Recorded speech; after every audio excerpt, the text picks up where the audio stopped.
Hey, what's up, everybody? Welcome back to season 2 of Conversations in Pop Culture, where I have with me comic writer and creator Edward Davis, who is the writer and creator of Immortal Error. So, welcome to the show.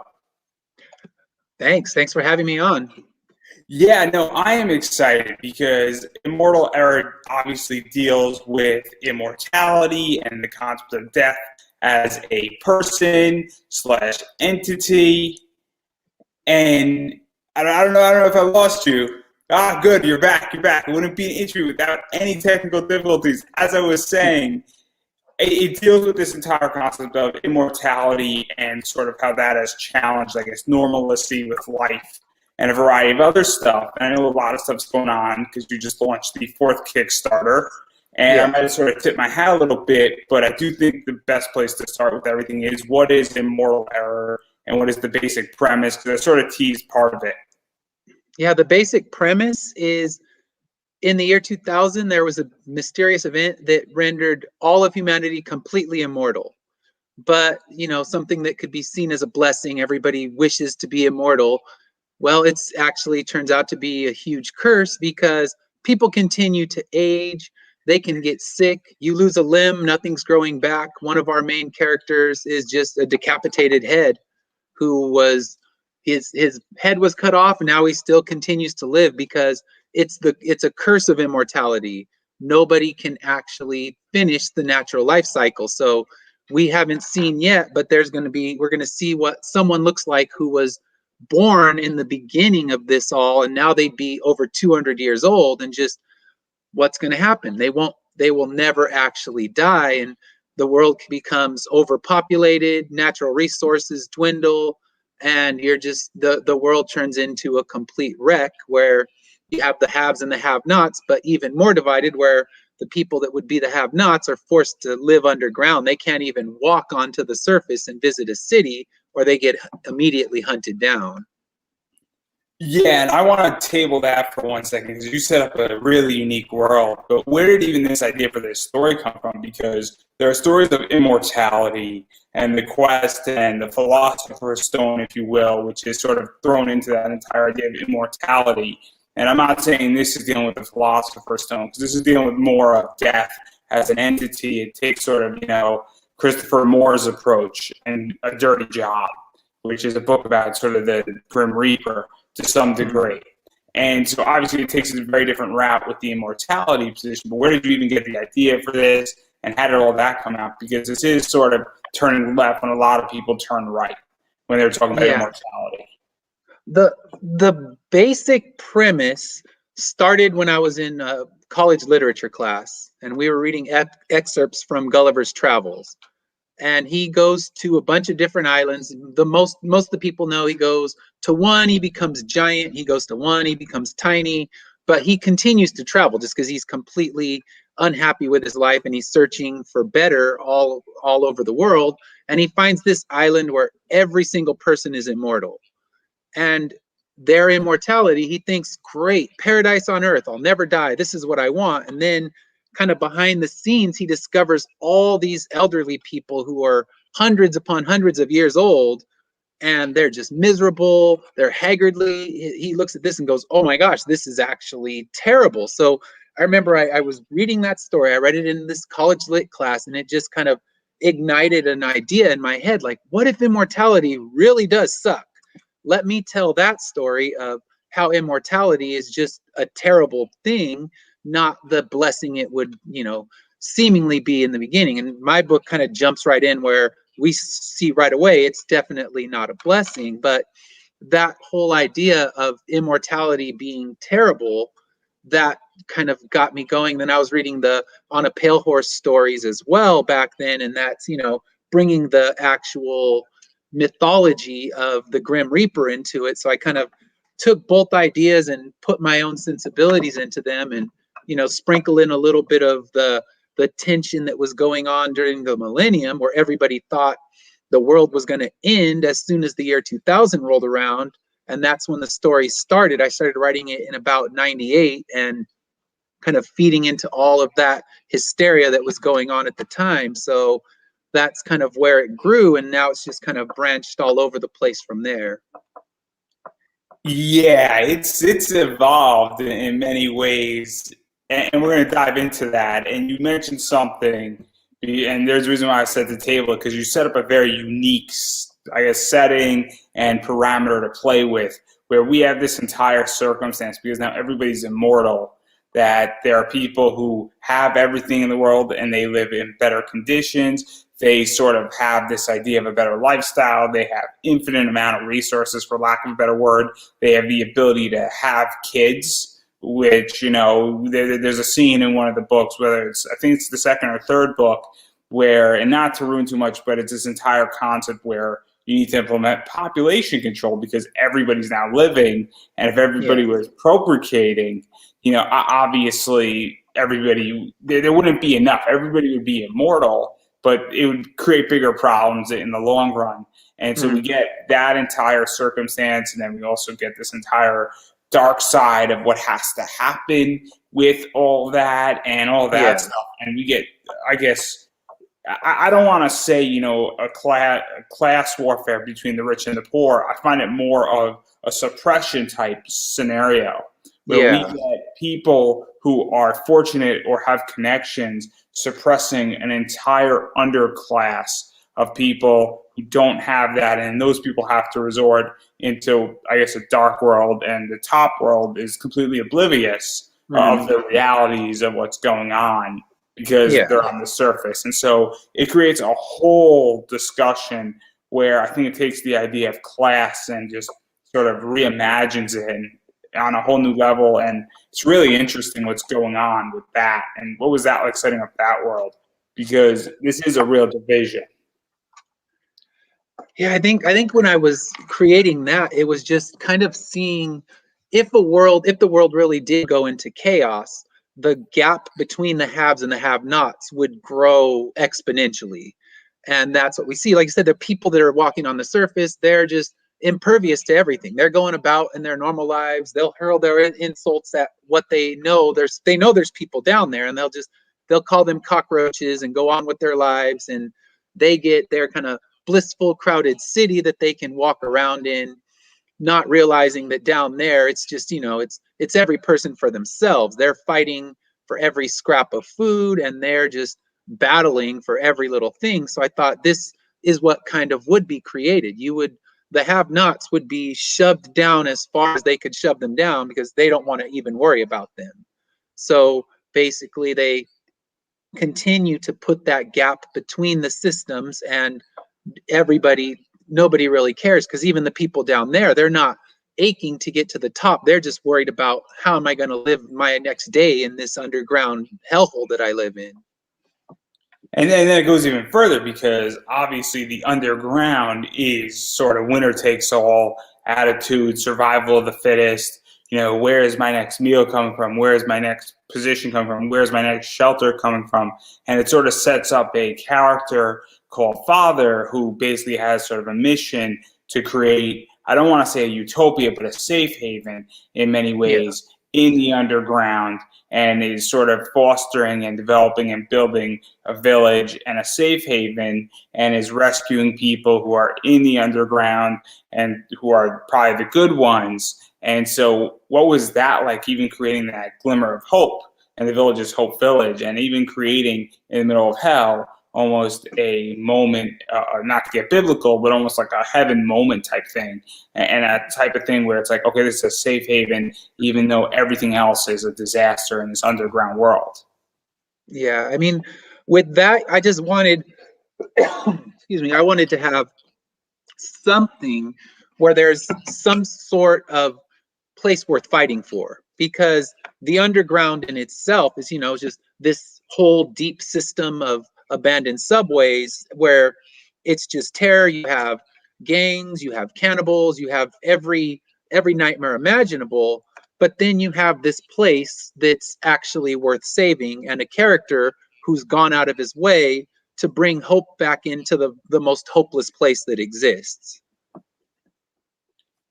Yeah, and obviously, I think it even goes further. I think it's this idea that Father goes and saves children and saves the people who I view as sort of being I don't want to say they're helpless, but have potential and need mentorship and need Yes. some type of guidance and need an opportunity to thrive. And we see this with Ari and Miguel, and we see this even with Kimberly, and even him saving Dr. Mann, who's that headless character, and saving probably a few others as well that we haven't been introduced to at this point. But that entire position, not just creating a safe haven and then defending that, but also continuously saving people. And you know, Father obviously builds the mechanical, I guess, venture for Dr. Mann, and also sort of re-inspires the hope for Dr. Mann, which then sort of re-inspires and becomes the entire, I guess, driving point of challenging this notion of, okay, how do we stop immortality and reverse it? Because that's kind of where the book goes. And the reason why I wanted to bring up all the setting stuff is because these people in their village, technically, if they just continue the way they're expanding their village, they have a safe haven type life, that the underground isn't so bad, but there's more to it than just this. And there's a mission saying, hey, we have to reverse this immortality, and they're looking for the answers because they realize that after 200 years of being alive, there's no point anymore in life. Yeah, and that's it sounds messed up when I say it, but the whole thing is that, like, if there is no death in life, then you don't really have life. Immortality is only good for so long. Yeah, and it'll eventually backfire, because who would want to live your entire existence as a head? I mean, you have nothing, and you just can't. At that point, he wanted nothing more when he went into the underground than to be rid of his life. He wanted to forget about everything, and now he's doomed to keep living just as a head, even if Father reignited hope in him and kind of brought him back to a place where he could help others. But even so, it's just you need that natural life cycle to occur, and stopping it just throws everything off. So they're trying to save a world that doesn't even care about them, just because they know life's not going to be worth living until there's actually a beginning and an end. And so obviously the entire story sort of then spans out of this, because and I'm trying to not ruin too much, but obviously we get the entire origin story, and just to give an idea here, this may or may not be how sort of it all started to some degree. So obviously we get an entire origin story 200 years ahead of what happened, and how sort of, I mean, I don't think I'm running too much, but somebody killed death, which then granted immortality, because death has a job, and death was an entity / the Grim Reaper. And the concept, I guess, in this comic book and in this series is that, well, death takes the person's soul, and if you eliminate that entire person or entity or force, then nobody's gonna clean up, you know, the dead. And I'm saying it in a particular way for a reason. Because I think it gets the point across super well. But what was that like, you introducing it? Because I think it's super important sometimes in writing and in stories that we understand that this story isn't about how we kill death. This story is about, okay, how do we solve the problem? And so getting that origin story out really quickly sort of answers, okay, this is the problem. And now we know that we don't need any more to look for why this happened. We need to look for how do we solve the problem. Yeah.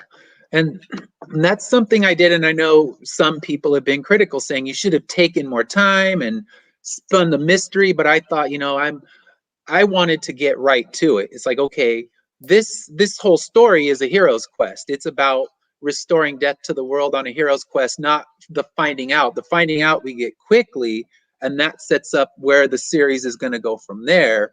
And that is just, how do we get this back? What can we do to bring death back into the world? We know why it's gone now. How can we actually restore it? So I thought it takes a turn, because the first issue kind of introduces just the gritty world, and we see everything that's in there. And then the second issue brings in the actual reason, like you said, death getting killed, but brings in magic and mysticism. So I thought, I'm going to give my readers the out. If they find that, okay, this twist just doesn't work for me, they know after issue 2, they're not going to feel like I invested all this time and that's it. Oh, I feel like I wasted so much time and energy on this series. So I want to give it to them right away and then know that it's all about the quest now. It's all about the mission and how they can go about and see. I mean, they're going to eventually see parts of the world that we haven't seen yet because they have to venture and go to all these different places in order to find the ways to bring death back.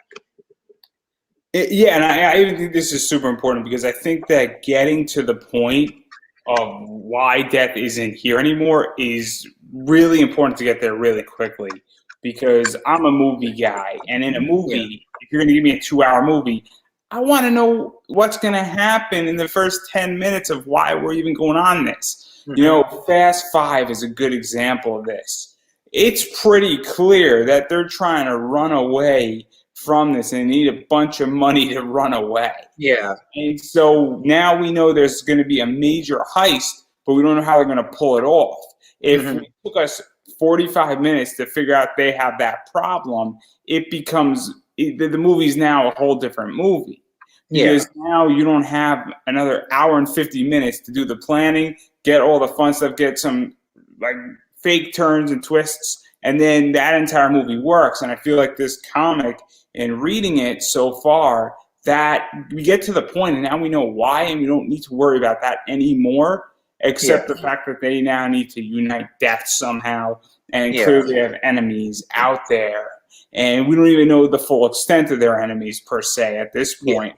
Going in, and I've obviously read the first 3 issues, and I think a lot of other people have as well. And I don't even think anybody in the first 3 issues know the full extent.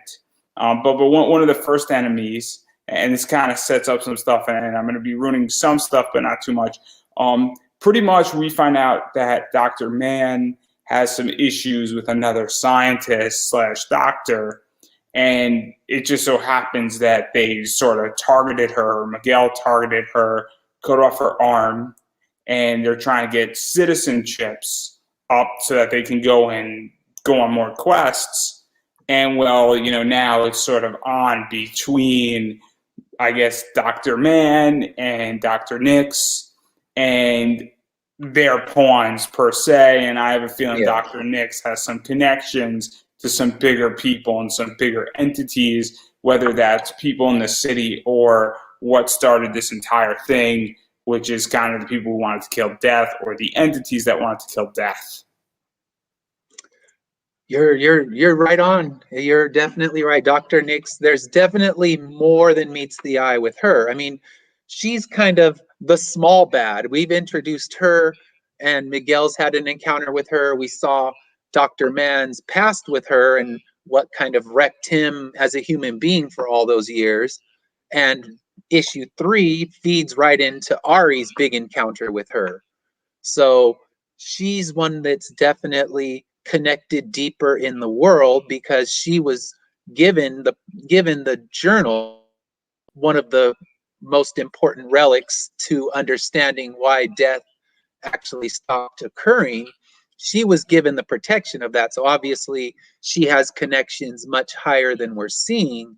We're just seeing her in small encounters.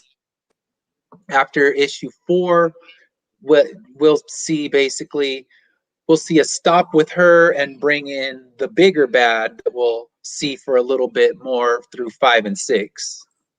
And let's talk about that, because obviously if Dr. Nix is protecting this journal, that obviously is sort of the key to death and that entire thing. Obviously, Dr. Nix has some information about all this. Obviously, it gets a lot more complicated. I'm sure Dr. Nix has things to answer for beyond what we're seeing, whether we get that background information or not. I think it's a safe assumption that Dr. Nix has people that she has to answer to.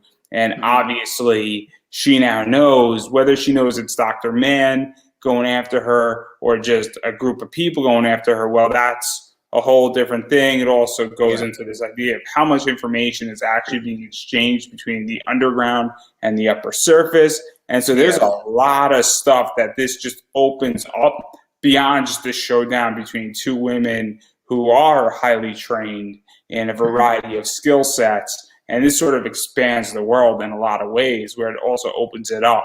And I'm trying to avoid as much spoilers as possible. But Yeah, you're it's, doing good with that. You're keeping it vague, which is good. it's safe to say that a bunch of stuff is about to go down between these two women, and also it's getting very, very interesting. And then also we get this entire thing where this is a major test for Ari in many ways, and what she's doing, because she has an incident where she couldn't shoot off a strangler or slash eater slash, I guess, cannibal, I think is a safe assumption. That's how I interpreted it at the very least. And she couldn't kill another human being, or shoot another human being, I should say. Because if you're immortal, you can't die. And now she's going up to the surface to face her biggest test, and this is something she's been training for her entire life, and she has no backup per se in this. So what is that like, getting to write that? Because I don't think I'm spoiling anything too major that has been out on Kickstarter, where this is like her first big mission, and we get this moment of her going up to the surface for the first time too. Yeah, she's never been to the surface, and up until then, she's done basic guard duty in her village. And she even talks about in issue 1, you point the gun at them and they scamper off. This was the first person, when she encountered the gang member in issue 1, who didn't just go away. She would normally pull out the gun and off they would go. She was trained enough to take on any foe that would happen to walk in, but she's never had to actually do anything. And that's because this is a different version of gang that's coming in. The eaters, their basic function is find food. Oh, that food's resisting, we're going to run off. They're just cannibals, and they're weak. They're going to look on someone. If they see someone without a gun, they're going to take them on. But if they see someone who's armed, they're going off. But this particular gang member, he's from a gang that they're going to steal all the resources. Their objective is to find a village that has things that they don't have and complete. So he wants to plunder their village, and that's why he's not so easily scared off, because he's not just looking for a quick meal. Okay, this village has all the things we need. I'm going in there because I want to start taking everything I can get. So this is the new gang that would be the Roamers, and we're going to see a lot more from them over issues 5 and 6. So issue 4 is really focused in on the confrontation between Ari and Dr. Nyx.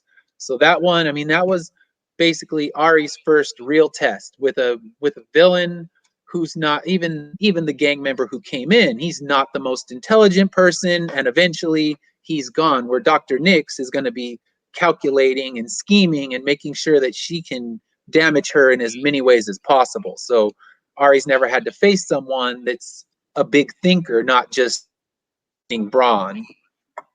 And then this should give some idea of what Ari's sort of coming up against, where this is one scene where obviously Dr. Nyx has a gun ready to be aimed at Ari when Ari shows up. Even though Ari has a weapon, it's pretty clear that Dr. Nyx is waiting. And that's one, I think, indication of what people can expect. And I think I don't know if that was in issue 3 per se, because the fight sort of starts in issue 3, and we're going to see where it goes in issue 4. And then there's some other stuff, and then obviously I'm going to drop some spoilers. I think this is another scene that clearly sort of gets at the point of where we're going with this. And then I'm going to drop another one in here, because obviously this should give another idea really quickly of what people can expect, where this is going. And obviously that's what issue 4 is dealing with, is this first mission. And then obviously there's a bunch of other stuff that's going to come out, and who knows exactly where it's going to go, because clearly they, just so everybody's well aware, and it's not really all that much of a secret, they're going to have to travel places to sort of deal with and solve the death component. And they're going to do a lot of stuff on the surface, but that doesn't mean that stuff's not going to happen down below. And so it gets very interesting where everything's about to go with this. And legitimately, this thing can go in 20 different directions very, very efficiently. And it could even be the type of thing, I don't know how far you're writing it, but I know that if I was writing it, I might even go half an issue following Ari and 2 or 3 other people, and then half an issue back home and then get things crossing over at some point, or doing just complete issues, just dealing with the roamers and how that affects back home. And there's a million different ways how this thing can be Oh played. yeah, and that pretty much what you've done is just summarized issue 5. It's where we get our actual split, and the characters aren't all together anymore. And we're going to have a group of people who are going to stay underground, and we're going to see what's going on with them. We're going to see what's going on with the roamers, because basically the one who came in and had to deal with Ari, he was the scout. Well, she did not kill him, so obviously he's alive to say there's good stuff. We want to send more people so we can see what's in this village, and it's worth our time. So issue 5, we get the aftermath of what happens in issue 4, the finalizing of that, and then that's where our story kind of takes its fork, and there will be those who are staying underground, there will be those who are up above on the mission to try to unite Death. So the story kind of takes its split, and what will happen, because basically what I have planned out is a 30-issue series. And we're going to have full issues that will focus only on what's going on in the underground, only on what's going on the surface, and then those that'll be a 50-50 split. Issue 6 is a big issue with its split right down the middle. We get an equal amount of time on the surface and in the underground, seeing what they're dealing with exactly. And that issue will actually end up being, it's already 28 pages, and by the time it's done, I'm thinking it's going to be more around 32. So it'll be kind of a big supersize issue to wrap up the first story arc, but there's still a lot more to go from there. And then it becomes each mission of each piece they need to find. And obviously, I don't want to push too far into what we're going to exactly dive into. I sort of have an idea. I know how I would write a good chunk of this if I was working on it.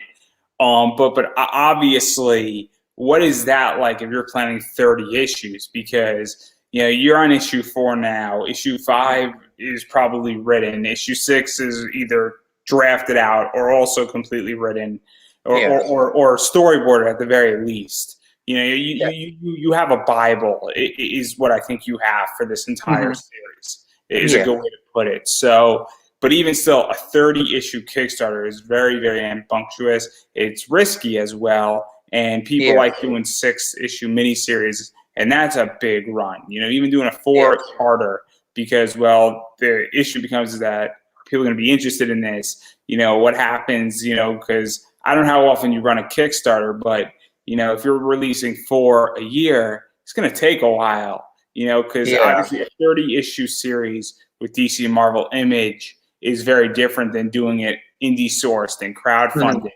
And it doesn't have to be. And I think it's going to change, because I think a lot of this stuff is going to get faster and faster and faster.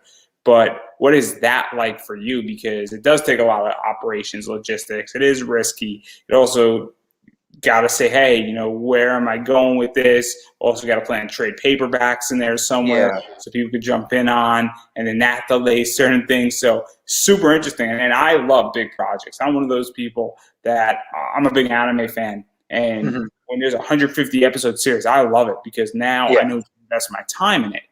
I don't want to invest my time in a series and then legitimately 148 pages we're done. Like, to me, that doesn't make any sense. I want 9 issues of Batman. I want 9 volumes, and I want 50 issues, because I want to say, okay, now I know these characters. And so I love the fact that you want to go 30 issues. But even planning all that, and I'm curious, what is that like for you in the entire planning process and figuring it out, and even just keeping your fan base and all the Kickstarter stuff? I know it's a long-winded question. Yeah, that's definitely a challenge, especially when starting on issue 1. Here I have this big, ambitious series planned. Nobody knows who the hell I am. Nobody knows anything about the series. I'm just dropping something brand new in their laps and hoping that it can gain some momentum. So we did the issue 1 Kickstarter, and that's where you start to get your base, but you don't get a lot of faith with issue 1s in indie comics. So many indie comics launch a really amazing issue 1, and that's the last thing you ever see from them. So getting the faith of the readers, getting their trust is definitely a difficult thing.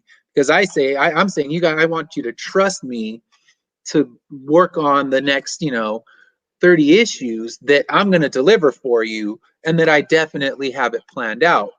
I don't have it fully written out, but really the thing that you plan the big beats.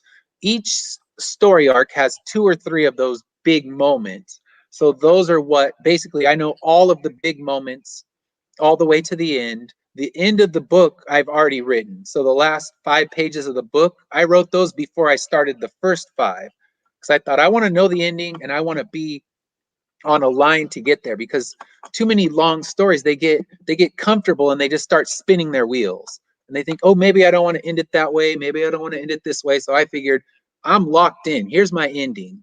Now I got to go backwards and backwards plan it with the end already put together. So it's tricky. And crowdfunding, I mean, I'm just getting new into that world because this is my campaign, and you kind of learn every time as you go what you could do better. And the first time I just thought, okay, cool, people like buying comic books on Kickstarter, of course they'll buy mine, and not realizing, okay, they don't know who I am. It's not like I made a lot of networking in the indie world. Okay, I had an Instagram with a lot of followers, but most of your followers on your social media they're more superficial. They want to look at your cool artwork. They're not ready to spend money on the actual story. So let's So talk yeah, about it's this. a challenge the whole way through.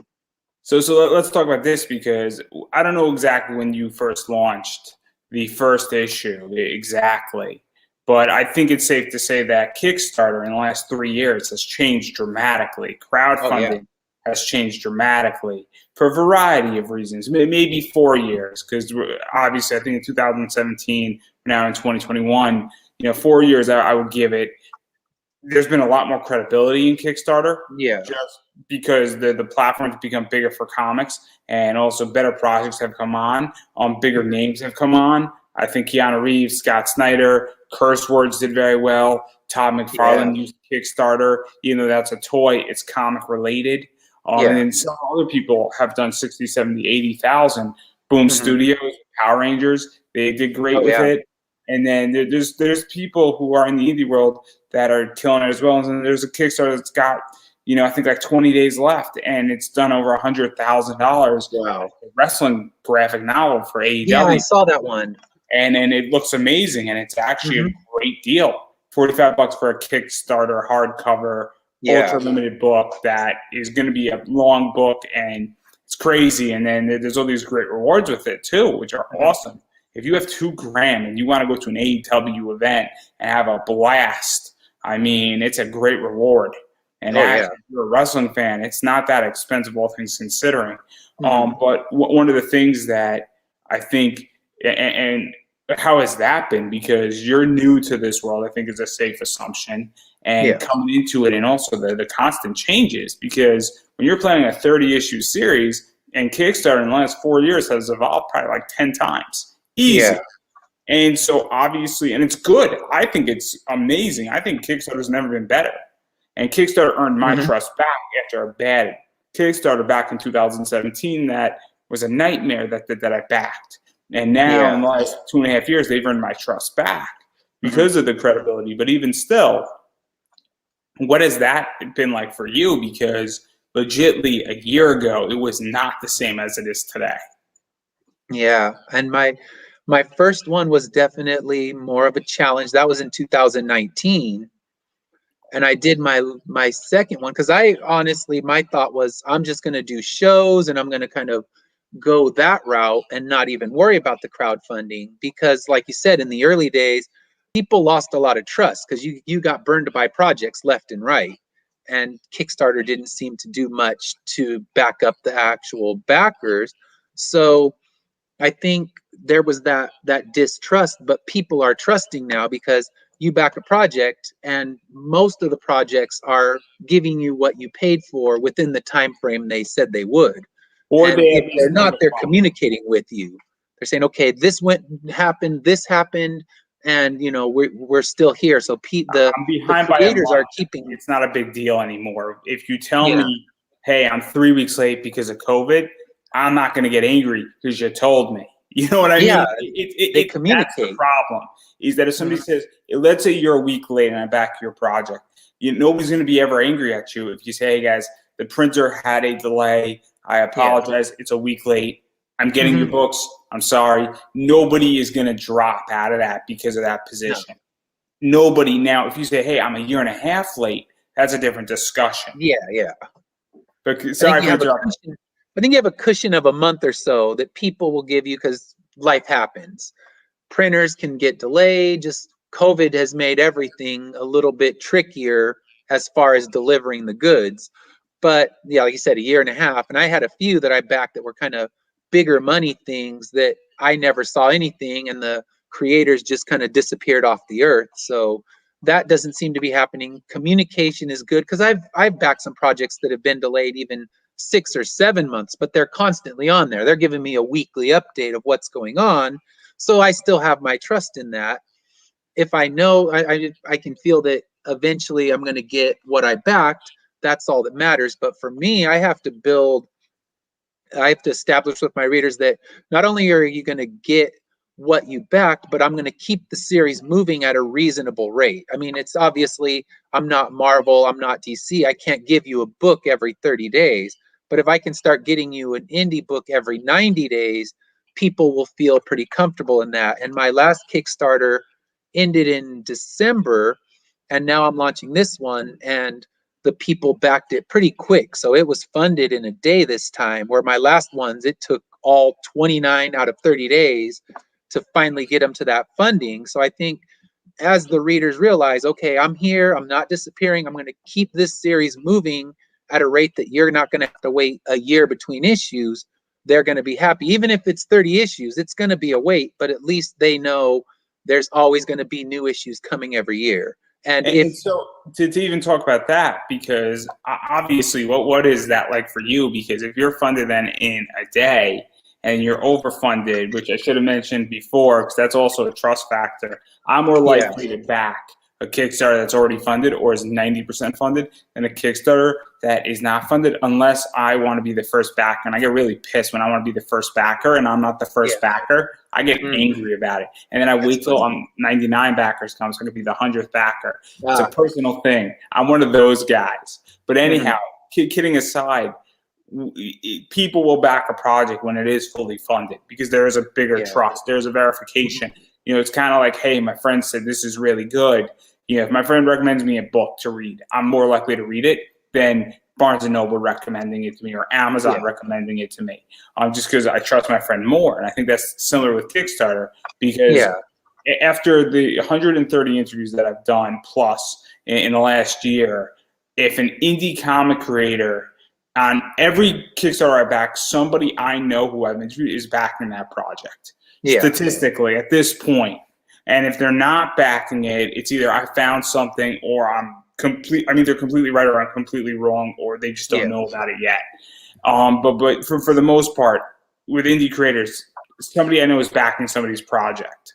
yeah, So what is that like though? And I guess my heart of the question is that when you have that verification now in your first day or your first week even, you're fully yeah, funded and you got 21 more days to get across the finish line and you're already there. What yeah, is that like? Because this Kickstarter thing is done 200 or 300%, right? At this point. yeah. It's like So 310%. But I actually made a I had a different mentality going into this one, because in the previous ones, I set the goal at 3,000, which is kind of my bottom line to be able to pay the artist fees and get the printing done. This time I thought, I'd rather set it at 1,000, and that'll at least cover the printing costs, and then we'll see what happens from there. Because like you said, when they see it's funded, people are more likely to do it because they don't want to put their money in there or put their potential money in and then watch the project miss funding by $100 or miss funding by I'll $20. even give you some more insight for me. So I calculate my budget ahead of time. I'm from the school of Dave Ramsey, and I've done very well in investing because of it. And I might not agree with all of his investing, but I calculate my budget. So if I back a Kickstarter, and I just backed that wrestling Kickstarter that we mentioned, that Yeah, $45 is calculated as already gone. So this is what my problem is. And maybe people are different than me. And this is actually a really interesting Kickstarter mentality. I don't know if creators think about it like this, where that money is now budgeted as it's gone. So if that project doesn't fund, I didn't lose my money, but that means that I can't go and back another project. Yeah. Because I've already calculated X. Now I'll get my money back. I didn't lose anything as monetary, but I lost opportunity. That's the thing as me as a backer. And so that's what I don't know if creators think about it like that, because that, as a backer, that's how I think about it. Yeah, and so that makes sense. It's very important because I live below my means, and I make sure that I'm not spending more money than I have. Yeah. And so I need to calculate those positions. And so that's something that I think, I don't know how many creators think about it from the backer perspective, but when I see something fully funded, I then know this project's happening. And then that affects my budgetary decisions on that front. And so this is something that is psychology, where, because that is how I function. So that's how I view it. So when I see your project is already funded, or if I know a project is going to fund. So I backed Jamie Tyndall's Miss Me Out before it was funded, but I knew the project was going to fund. Because I just knew, when I know his track record, and I know what was going to happen. Yeah. So because then I can budget accordingly. So that's how I view all this stuff.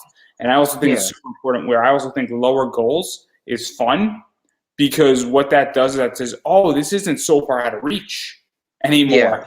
And I would imagine that when you were funded, you're like, oh man, the stress probably also dropped tremendously. Oh my gosh, 1,000,000%. Because I remember the last two, I mean, we were literally down to the last 48 hours before funding occurred. And it's just stress the whole way. Thinking, what more can I do? I'm posting it on a million Facebook groups every day, and I'm, telling every person I know about it. And you're just battling for those last couple pledges that you need. Whereas when you set a different goal, I still need to reach the bottom line to be able to pay for everything. But it's not the stress of, what if I miss this by $200 and you have to start all over again. That stress disappeared, which is certainly a relief, because now I don't look every day, start thinking, oh shoot, what's going to happen? I really need people to pledge on this. I think, all right, the more the better. And hopefully my goal is to just keep grabbing new readers, because I'm hoping that if they read it, they'll enjoy it, and they're in for the full ride. And then it's even going further off of this, is that I would also imagine, let's say that, God forbid, you need 3,000, but you only got 2,950. If you have to throw $50 of your money outside of Kickstarter into this to get to your bottom line to get this thing done, you can make up that $50 in a variety of other ways. First thing, having to start all over as well. And I know it's not the greatest thing, but if $100 is the biggest issue, and that's the hurdle, and you're 29 and you need 3, and you can't come with $100. I mean, no offense to anybody out there, and I understand $100 is a lot of money, and believe me, I write a budget, I get it, and I'm not trying to be insensitive here, but there's a million ways how you can get $100 in a week in America. Legally, illegally, I got about 300. I'm not going to lie, I know 300 illegal ways how to get $100 in like 2 minutes, but I digress right there. Legally, there's about 100 ways you could do it in a week. It's called driving Uber, by the way. It's like the number one answer. So obviously that must also take off stress, because I would imagine that if you were $100 shy and you were still fully funded, that wouldn't be the biggest hurdle to get this thing fully. Oh no, I would make it. I mean, really, if it's down to, even if you have a $3,000 goal, I'd say $500 is that kind of magic number that I'll find a way to make up that 500 to get this thing funded. So yeah, that would be it. I mean, if you get higher than that, then it can become more problematic to, kind of make it appear out of thin air. But if you go, and I mean, when you're selling comic books, I just did a swap meet on Sunday. I mean, it's not the ideal place to sell comic books. People are going for deals, but if you're out there and you're hustling and you're telling your story, you can find a way to get that $100 even at the worst selling situation. So with the creators, if you have a book in hand, you got to go out there and try to make that up and Fortunately, I didn't have to do that in the last two, but there was a point where I was telling my wife, all right, we're gonna have to come up with this money because we gotta fill the hole when it was looking like it wasn't gonna make it there. So we lucked out and managed to get it at the last minute both times. And that's why I said this time, all right, no $3,000 goal. We're setting it at the printing cost and hope that we can get the art fees back on top of it. So to even talk about that, because one of the things, and I think you're over your 3,000 goal right now, Yeah. which is super helpful because it gives even more of a cushion, and cushions are nice. I know about that, and speaking to everybody, the more money you fund, the better off you're going to be. Obviously, stretch goals are always fun as well, and typically with indie creators, I'm a big ClickFunnels guy, and so you either have to be the cheapest, the most expensive, or the most valuable. And so obviously the more money that is raised on all of this, and you're probably going to hit 35 sooner rather than later. Just statistically, you might even hit 4 the way it's going and everything, because obviously you're doing a month long or 28 days. And so typically first week is usually pretty good. And then the last 72 hours is really good as well. Where it gets priority, gets traction again, maybe even that last week. And then the middle weeks are the tough weeks. Those are the slog weeks right there. That's when you're in a World War I and World War II trench territory. Oh my gosh, it's brutal, especially when you're really short of the goal. Because I think my last campaign, I think in the middle, I was at about halfway, and you're getting like $3-4 a day. Like, okay, a couple people bought a digital copy for $2. And your question, and the question, how far can I push this now, and how do I push it? Because you've exhausted everything you have in the first week as far as things that are going on, and there's only so much media that's out there that you can do, and there's only so much free media that's out there, let alone Facebook ads. And Facebook ads sometimes work and sometimes they don't work, and they probably don't work as much as they work, probably less than they do work in many regards. And so, it's crazy. And so obviously, and this is being fully funded though. Now, when you're in those week 2s and weeks 3s, there's verification that then pushes it. And so obviously that gets a hell of a lot better, because now you don't have to worry, and now you can actually do real media work, and you could actually say, okay, now my goal is to get another $800 versus saying, to get to 4,100 versus saying, hey, we got to get this thing funded, and we need to get $600 so that when we get into the last 72 hours, we actually have a shot. Versus saying, hey, now in the last 72 hours, let's see if we get 1,000 for the sake of getting $1,000 more dollars. Versus saying, fun, and it changes the way you do things very much in media. So obviously, I'm curious how you even think like Kickstarter has evolved in the last year off of this, because it has changed a lot.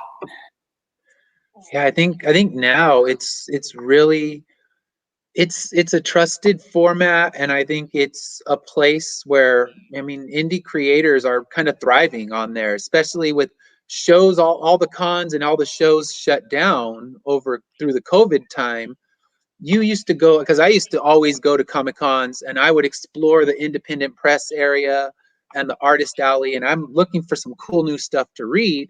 Well, there's no way to do that anymore. So I think people are going to Kickstarter looking for the cool new stuff to read, especially because Marvel and DC just seem to be doing the same, let's do the same events over and over again, and let's restart the universe, the millionth time.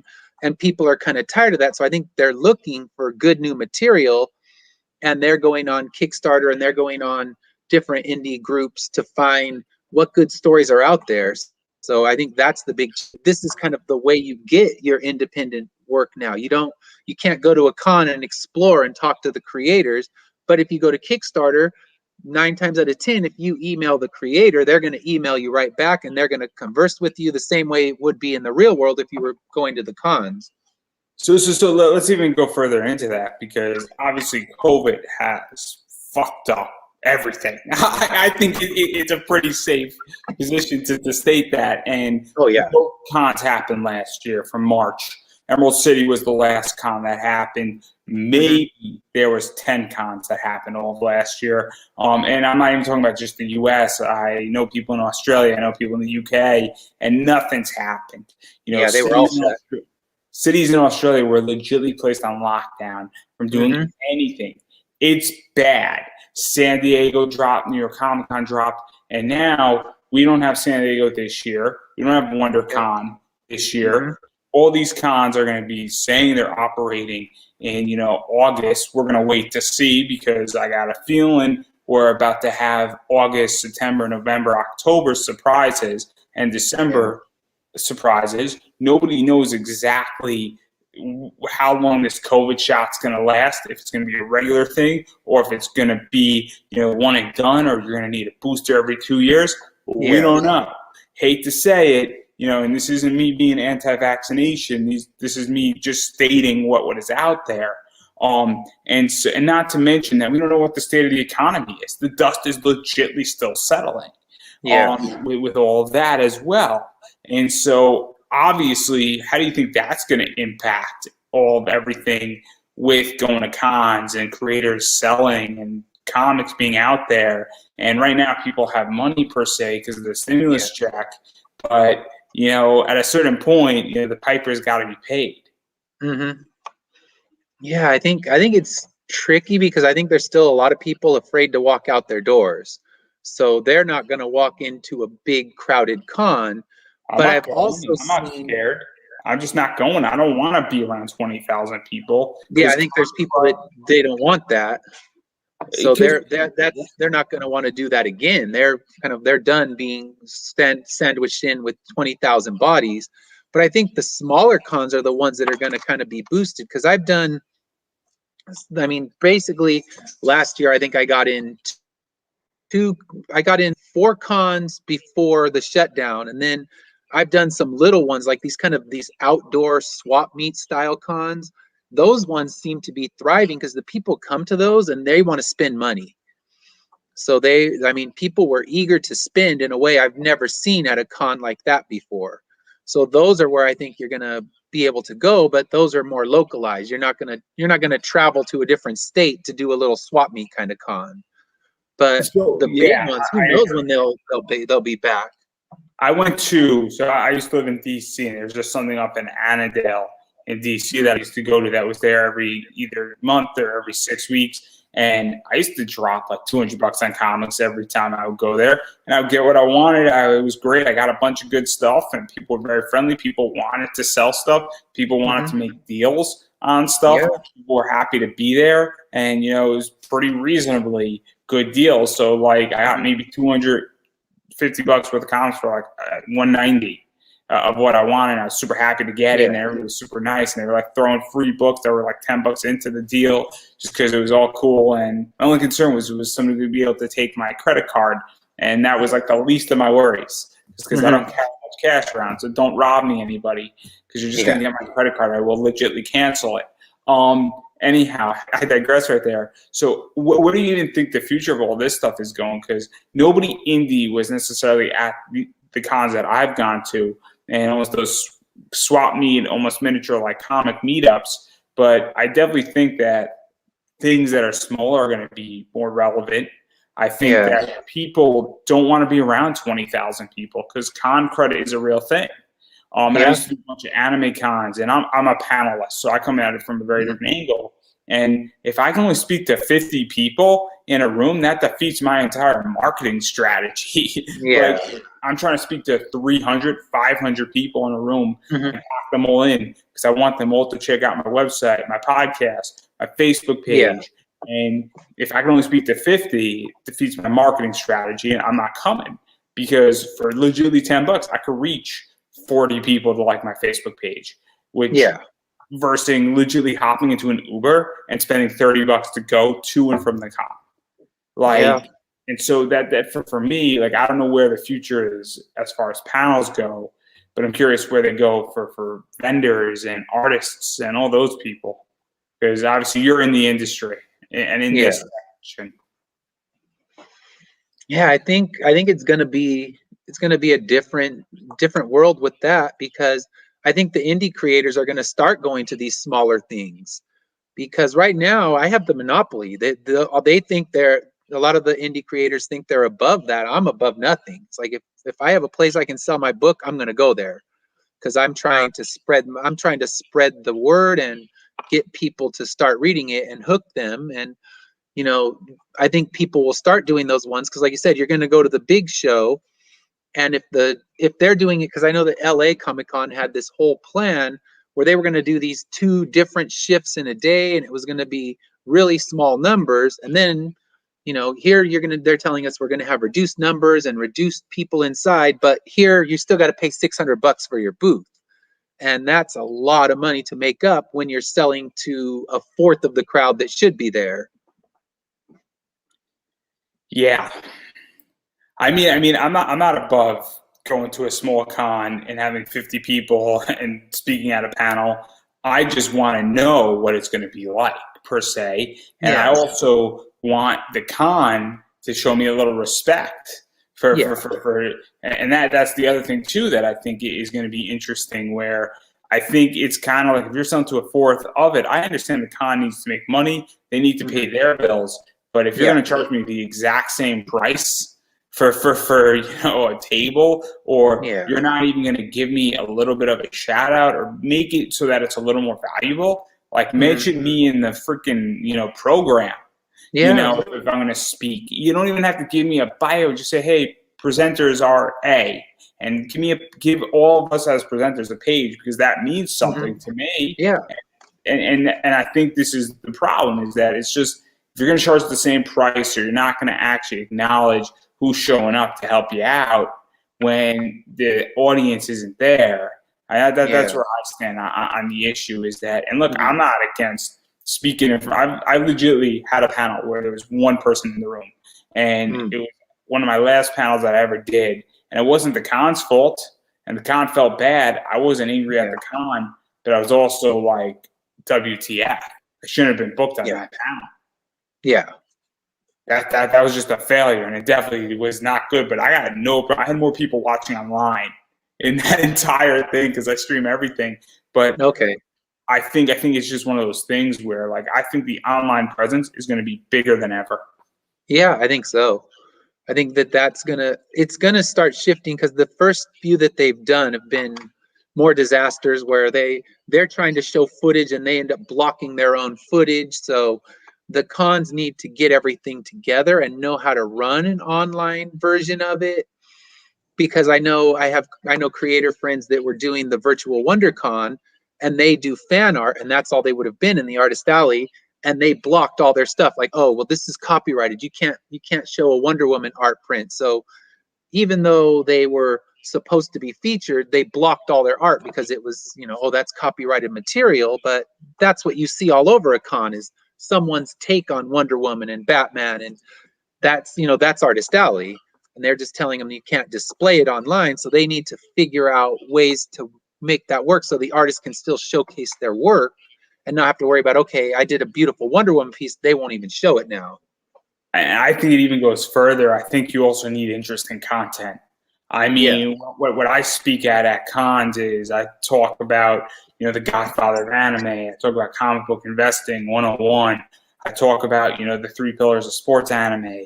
I got an entire, Pokemon and government panel that I'm building, and the comparisons, and talking about the United States government and how it relates to Pokemon. And I think you need interesting concepts at cons, and especially online. And I think these cons are not there yet. And I don't think they're tapping into it. And I think that until they do that, they're going to have bigger problems. And then I get, and I haven't told this story, but I was invited to speak at Crunchyroll Expo. And what happened is that they sent me a contract that basically says they own the video and they own what's inside the video. Oh. So they own my PowerPoint. No way. And I'm like, wait a second, you're not paying me. You own this for indefinitely on however you want to run it. And now this contract was absolutely, one-sided. And it was a ridiculous contract. And I said, some poor kid is going to sign this And at some point, Crunchyroll or AT&T, which owned Crunchyroll at that point, is going to come hammering down on them at some point, because they're going to put it up on Crunchyroll and they're going to create Anime University because if they do this thing online 10 times, they can legitimately find the best 30 panels that are filmed, recorded, and best, and then create an entire course out of it, and they own it. That's exactly what I would do. That is exactly what I would do, and I was smart enough not to sign it, and I didn't present it. That's a problem. Yeah, that's good. It's a problem with all these artists is that what do these cons exactly own, and what do you own? Do they own? I don't know if you could technically own their fan art, but do you own the right to reproduce that art in a print as a con? It's a good question. It's an amazing question. And you know what it is? If you sign up for one of these things, you better read the fine print, everybody. That's all I'm going to say. That's good to know. I've never done any kind of panel stuff, but now I know. Keep your eye out, because they're not looking out for your best interest. I protect my interests better than everybody else can, for a reason. I've been presenting at panels for like 12 years. Okay. I've been podcasting for 7. My father's a lawyer. I was going to become a lawyer, and then I decided that it was not for me. Took a bunch of pre-law classes, but that's my concern with these virtual cons. Super, super interesting position where and that's my biggest concern with that, because nobody's getting my content for free. No way.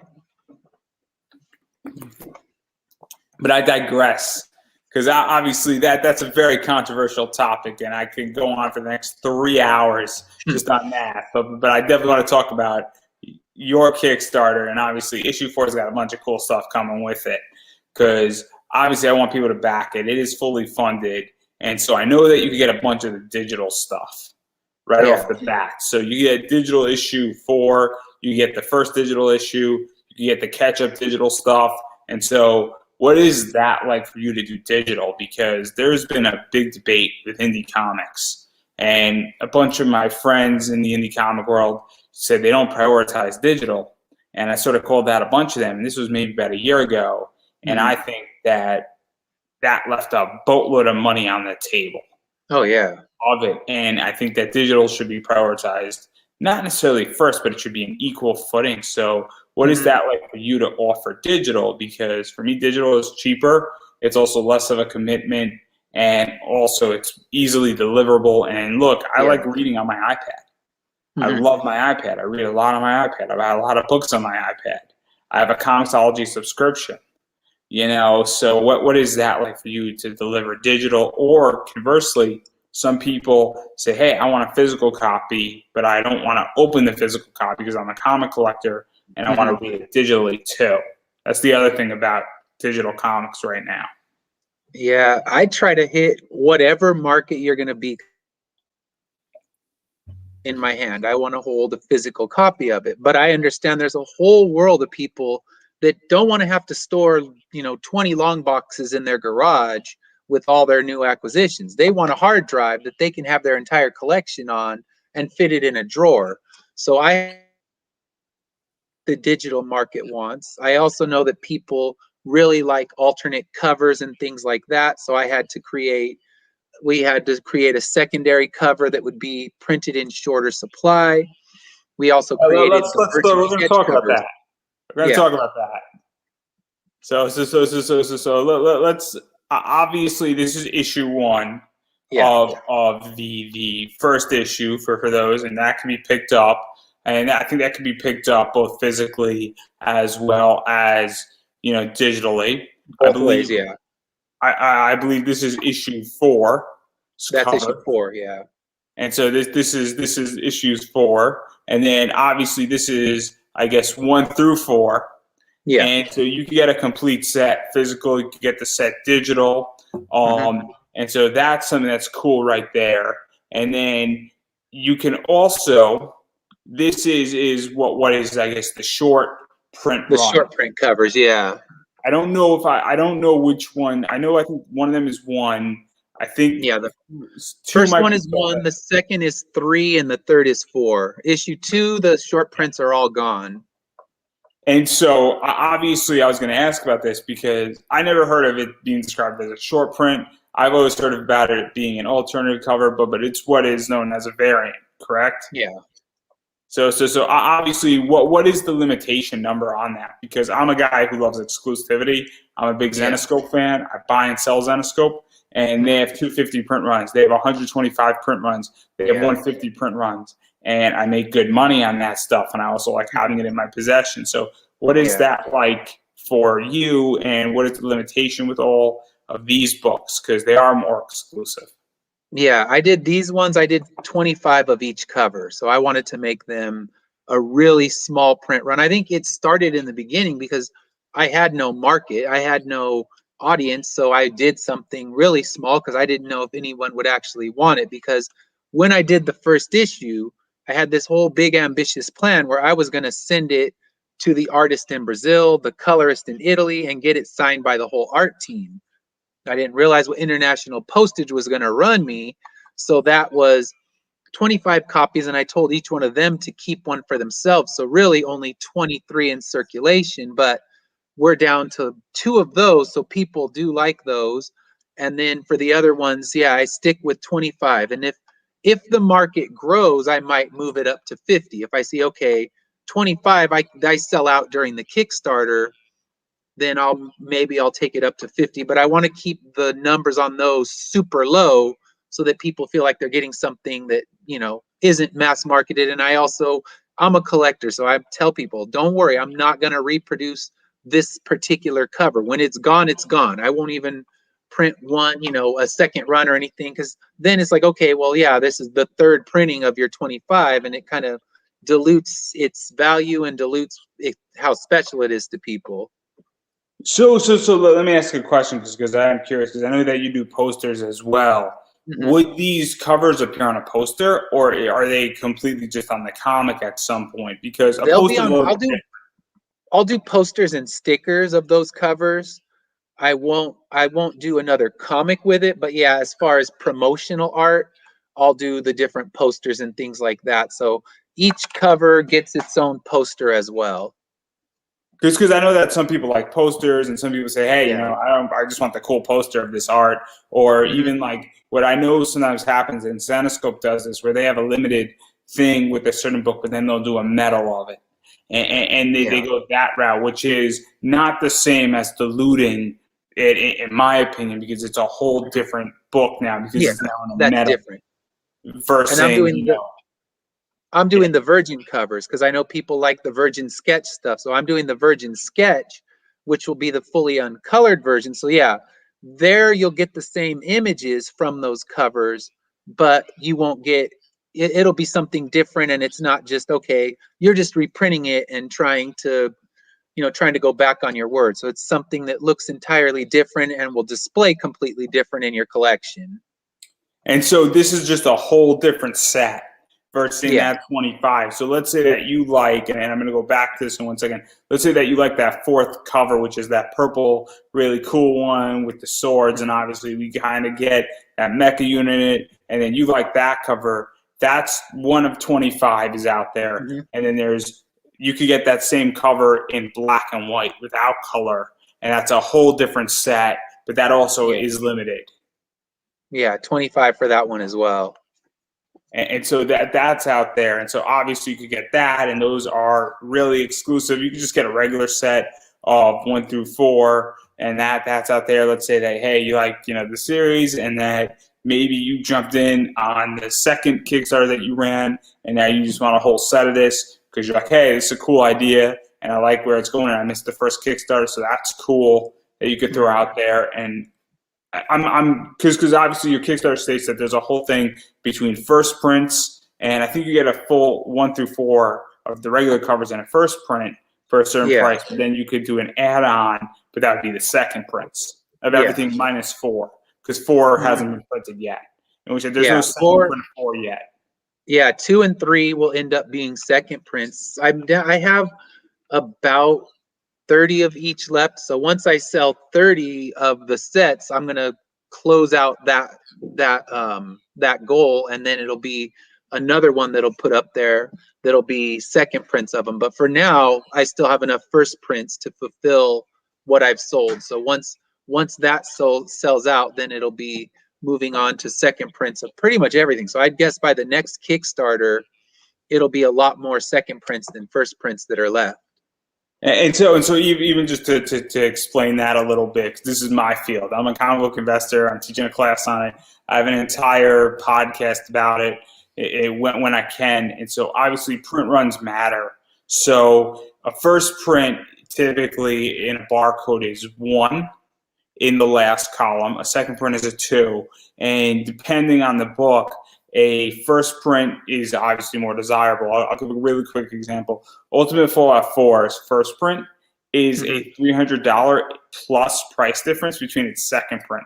A second print of Ultimate Fallout 4 in a 9.8 is a $50 to $100 book on a good day, of the same cover. Not the variant. The variant's a little bit different. A first print could be a $400 to $800 plus in a 9.8. Sometimes it could be a $1,500 book. Maybe I have 2 Ultimate Fallout 4s that are first print of the regular cover. I may or may not have that. It may or may not be at CGC right now. That I will let everybody take a gander at. But that's really quickly of what first prints are. So I'll give just further insight, and I'm going to just throw this out there, is that I don't know where this property is going, but God forbid it becomes a movie, or God bless it becomes a movie, I should say. A first print might be worth a lot more than a second print. Oh, absolutely. Most likely. Even a second print, though, because if that goes down and you're doing 30 issues, you're going to have third prints at some point as well. No question about it. Maybe you will, maybe you won't. Maybe you won't even have a third print. You'll just go straight to a graphic novel. But if you get to the point of having a third print, obviously the second print might be worth more than the third print will. So that's something to keep in mind as well, that, and I'm going to probably wind up talking about this, and I sort of was hinting at this weekend on somebody's whole con. And he's great, and I was sort of speaking a little bit about this concept, and I need to speak about it a lot more, about indie comics and investing in indie comics, because there is going to be a market for it sooner rather than later. But I digress right there. So that's kind of the first print, second print entire situation. And then obviously there's all these other add-ons, because there's posters. I think that you have some original art that might still be available. If not, the art. I sold all the first pages that I put up, but I have a few more that I'm going to do. I also need to add more of the CGC stuff. So I had some graded ones, and one person came and bought up all my CGC stuff. So that's what it looks like CGC wise. Yeah, and those are all. That's the best. The issue 1 was a bit rough from the printer, and I had the hardest time pulling high grades on that one. So that's my last graded number 1. We have one more number 1 that we're going to send to CGC, but that'll be for my private collection. So as far as issue 1 first prints, that guy got my last one. I'll explain CGC. So obviously this is also my wheelhouse, because I buy and sell CGC comics. That's when I was researching, I was very excited about this topic. So obviously what you're sending out in that entire circumstance, is that going to be signed or blue label? Because there's a difference between the two. And they're all signed label. They're all going to be the certified signatures. And so that's something that, and obviously you're going to sign it. And obviously, and I'm going to ask this because you have some of those 25 short print runs. If somebody shot you a message, because I know, and I don't know if you've done another interview, would you send one of those out to CGC? I've sent out 2 of each one of the short prints, and they generally sell in seconds. Like I have a person through Instagram who says, okay, if you send it out, I'm going to buy it. I mean, the price tag's higher on those, but I will send out, I'll hand number all of them, and I'll send out the hand numbered 1 and 2. Then number 3 will be for my private collection. So 3 will always exist in my house, but I'll sell the 1 and 2, and 1's going to cost a lot more than 2, obviously. So you want 1 of 25, it's going to cost almost double what 2 of 25 would. And I want to ask that question because obviously somebody is going to want that. Somebody's interested in that.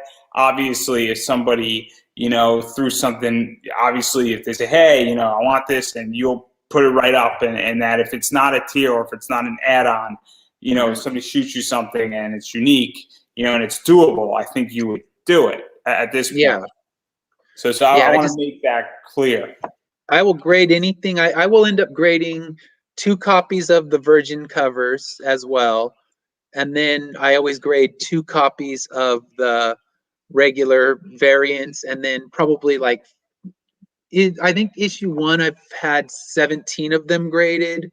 Issue 2, we've graded 12. And issue 3, I've only sent out 1 run for grading. And that's 5 of them graded, because you can go to the CGC site, you put in Finish Line Comics, and you can actually find the entire print runs of everything I've sent out. So you can see that everything's been certified signature, because if I can if I can sign it and get it with that label, I'll always just get it signed and do it that way. Yeah, no. It makes sense. And so has both of those versions of number 4 sold out yet, or are they, because let me ask a question. If somebody wanted number 4 or number 7 or number 25, would you consider doing more CGC stuff, or is it just 2 and done? I would. I could do it, and I could tell them, okay, I can do this for CGC for you. And you're just if you want your book and you don't want me to send it to you, you want me to send it to CGC first, I could do that.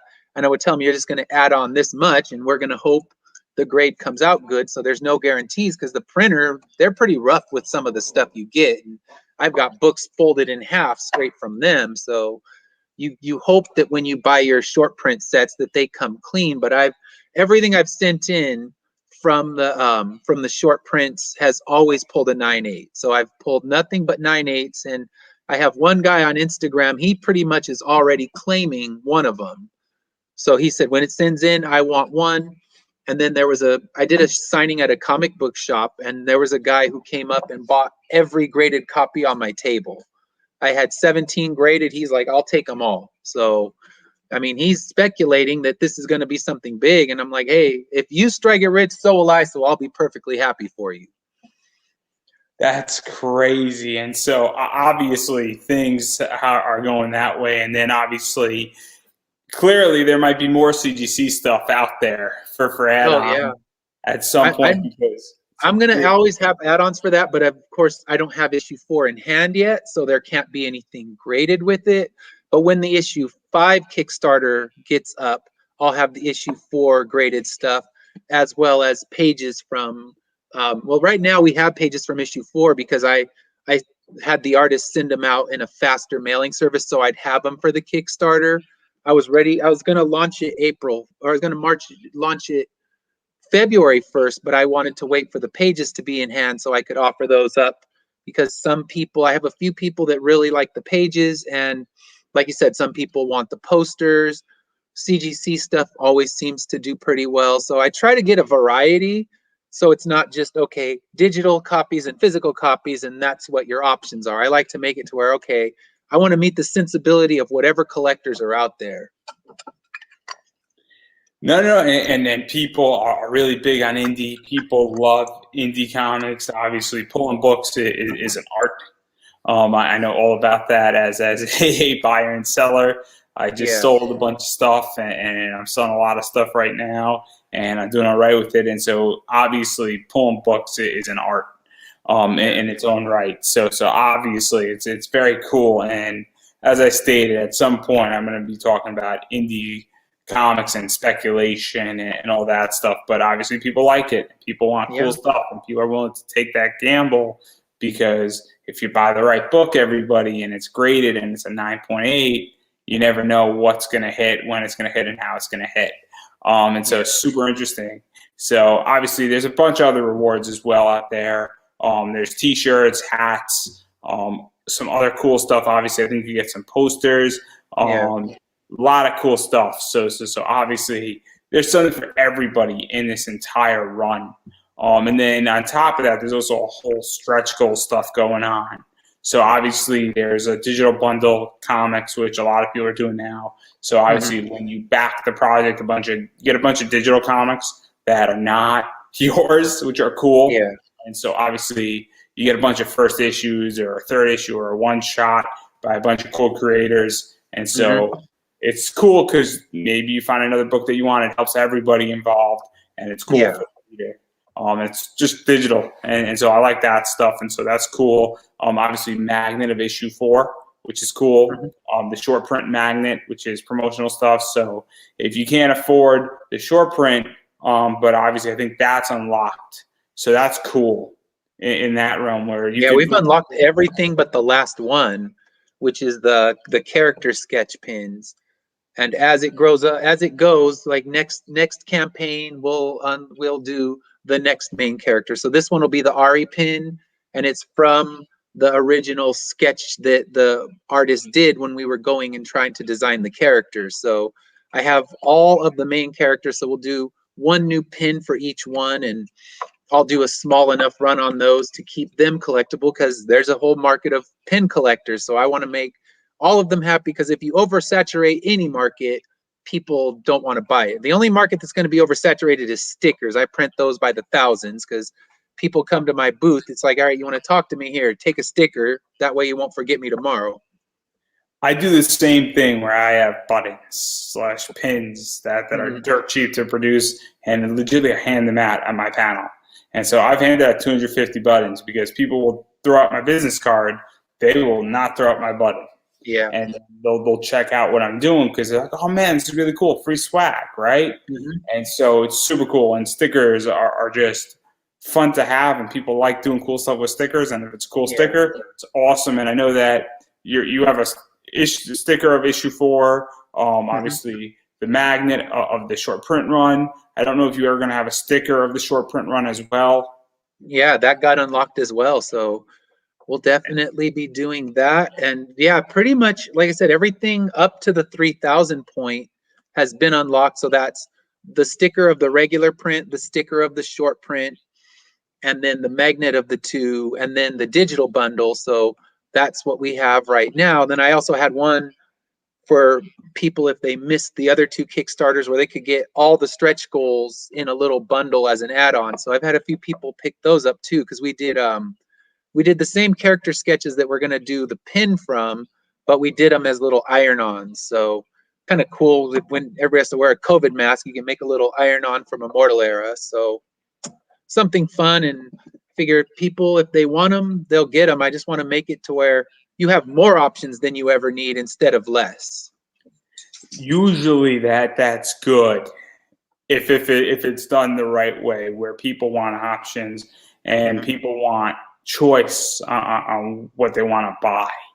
I sell a lot of different comics for a reason, because people want choice. But I also know that choice sometimes is bad as well, where I give the right amount of choice. And I think having 90 variants is not a good thing. Oh no, I wouldn't do that. It's pretty sick. I know people who have done that, and while it's cool, even having I backed the Kickstarter that had like 25 variants, and it's probably about maybe like 18 too many. But I digress there. But I don't think that with add-ons and even with backer kit, giving a lot of choices necessarily is not bad. It's just a matter of what you're giving choices on. Yeah. And on that note, obviously, we've been talking for almost an hour and a half here, and I do want to give you an opportunity, because we covered COVID, Kickstarter, talking a lot about this book, talking about a lot of inside baseball, about a bunch of stuff. And obviously, this story is going in a particular direction. You got at least 30 issues planned out. You got the ending planned out. But obviously, we have to get there first with funding and further funding, issue 4, I should say.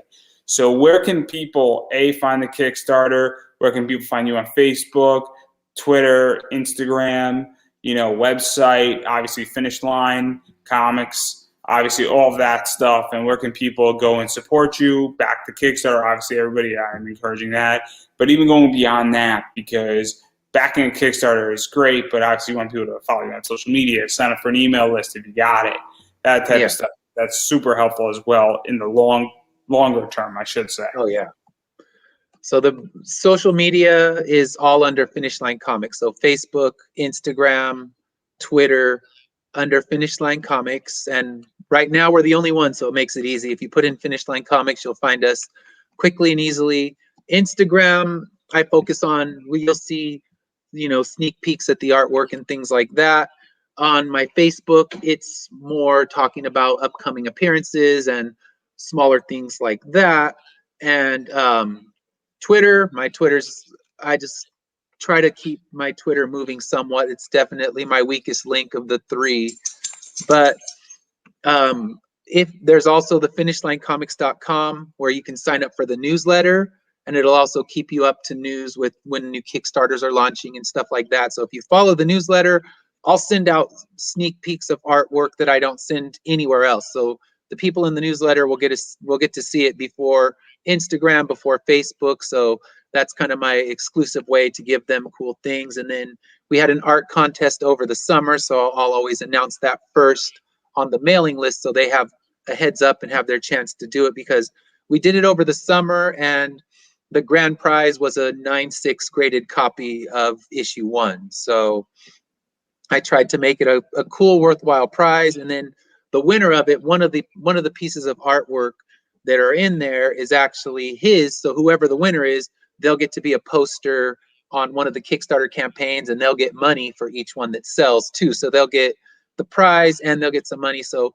things like that are what you'll find out about on the mailing list. So if you sign up for that, I don't spam you, because I know I delete so many things that come into my inbox from creators, because they're sending me 5 of them in a month, and that's more than I want to read. So 1 a month, that's my promise to you. I won't flood your inbox, but you'll get the inside scoop, and you'll know before anybody else. And then the campaign under Immortal Era, it's under Immortal Era 1, 2, 3, and 4, because I want to make it feel like whether you're new or old, we have what you need. Yeah, and I've been saying this, and obviously everybody should go check that out. Obviously, take a look at it, see if it suits you. If you like where it's going, obviously you could take, I think, a $2 risk for just issue 1. And then if you like it, I'm sure that you're going to print a bunch of other issues for when 5 comes out. But just note that, you may not be able to get a first print run. Obviously, at some point, this is going to wind up in a trade paperback or a hardcover. I'm not sure which one you're going to go at that point, or maybe a little of both, actually. There you go. And then eventually you're going to do an omnibus. You have to. It's just the way. Oh yeah. Go. All 30 of them in one book. It's going to be beautiful. Yeah. That's the overall plan, is to eventually you can take 1 volume and read the whole thing in one big fat phone book size version. With like a cover that's just immaculate, because that's what gets everybody, right? Just immaculate, all glossed, all nice cover, no expense spared. But we're getting nice for them. But what I've been saying, going beyond that, and I am reminding people that, hey, there are only 30 sets left of the entire first print. So keep that in mind, that if you like what you see, it's okay not to, go all in. I completely get it. Obviously, money's tight, but the best way how to support creators right now is backing Kickstarters, checking out what they're doing, whether it's a digital, just catch up, or you're going all in on a physical copy of one book, or you're going all in on something cool like a Virgin cover or something. And look, if you don't see something that you like in there, definitely just shoot, Ed a message, and I'm sure that he could either figure out how to add it as a reward or backer kit or something like that. It's nothing's really all that impossible. If you want a CGC book of that Virgin cover, I'm sure that can be worked out of number 4, for instance. Yeah, absolutely. Not to put you on the spot, but I'm sure it could be worked out. It's not an impossible thing. Or if you want a particular page in the book or something and you like it, I'm sure that also can be worked out, whether that's through Kickstarter or elsewhere. I'm sure everything can be worked out in some capacity. So obviously that's something, and that's a really good way how to support artists. But again, if money is tight, and I've been saying this over and over again, look, please make sure you're good, you're healthy, make sure your boyfriend, girlfriend, wife, husband is good, your partner's good. If you got kids, make sure they're good. If you got an animal, make sure your animal's healthy. Make sure your mortgage is paid, your house is paid for, or your next month is paid for, or your rent's covered. Make sure you got water, electricity, food on the table. Make sure that you're covering your medication if you are on it. If you got some health problems, I just had 4 cavities filled in. Make sure that you're healthy. It's super important right now. And also make sure that you have money for the next month and even the next month after that before you even go about backing any project. Because it is super important, and we don't know what's going to happen the next few months. And if you're in that circumstance and you're making sure you're good first and foremost, the best thing you can do is get on that newsletter. Get on Twitter. Follow people on Twitter. Follow people on Facebook pages. Check out Instagram.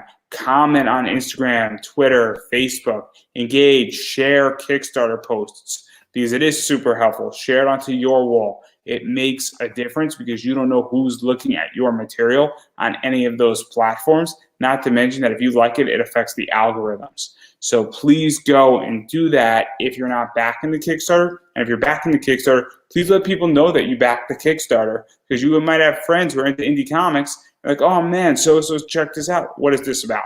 Super important in that regard. But the most important thing that you can do ultimately is get on that email list. It makes a big difference, and you will be kept informed every month of what's going on, whether it's for issue 4, issue 5, or issue 10 down the road. You will be kept informed, and it doesn't sound like you're being all that invasive. And on that note, I'm going to give you the final word. All right. Well, thank you so much for having me. I hope that this piques some interest in the book. It's going to be a big story. It's going to take a while to get there, but I hope it's going to be worth the ride. And just like he said, if you want to get on there and support it, that would be great. If you want to get there and like all of my social media, that would also be very helpful. And share it. And if you want it, I can make it happen. I had somebody who asked me, they said, I want page 4 of both issues. I made a page 4 bundle just for them. So I'm here to meet your needs. So if you have read a previous issue, I have all the artwork from issues 1 through 4. So if you read a previous issue and you're dying for a specific page, let me know. The Virgin sketch covers, those came out of somebody asking me. Somebody said, oh man, that original artwork is so spectacular, but I could never afford a piece of original artwork. What could you do? I said, you know what, I'll make a cover of it. So if you ask it, I will make it. I have the collector's needs in mind, so definitely hit me up, send me a message on any of the social media, and I will do my best to accommodate what you need. And there you go, a people pleaser. So clearly, if you like something from any of this, I'm sure it can be achieved in some capacity. So keep that in mind. And I think on that note, that's a wrap.